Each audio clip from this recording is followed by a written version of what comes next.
ఇప్పుడు ఇప్పుడు ఎండలో ఆ ఫారెస్ట్లో నడిచాము, దాంట్లో గుడ్ ఎక్స్పీరియన్స్ వచ్చింది బ్రదర్కి.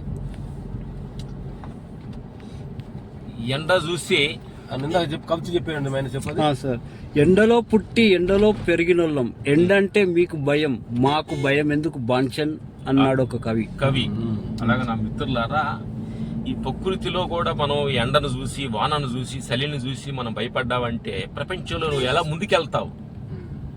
ఈ ప్రపంచం లాభాన్ని నష్టాన్ని చూసి భయపడ్డావంటే, సంసార బంధంలో నుంచి భయపడ్డావంటే నువ్వు ఎలా ముందుకెళ్తావు?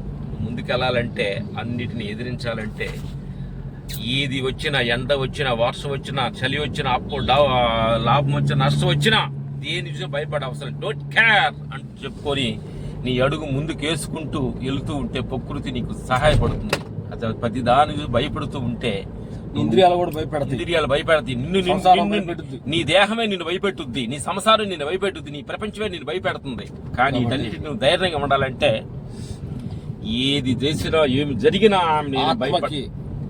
ఆత్మకి ఎండ లేదు, ఆత్మకి వర్షం తడవదు, ఆత్మకి అగ్నిలో దహించదాలదు, నిప్పులో దహించదాలదు, వర్షంలో తడపదాలదు అని భగవద్గీతలు చెప్పినట్టుగా నేను ఆత్మని, ఆత్మస్వరూపుని అనే భావన నీలో ఉందంటే సత్యం వైపు దూసుకెళ్తావు. నువ్వు ప్రపంచం వైపు ఏది వచ్చినా డోంట్ కేర్ అని దాని మీద వెళ్తావు. Okay, thank you, by by. Next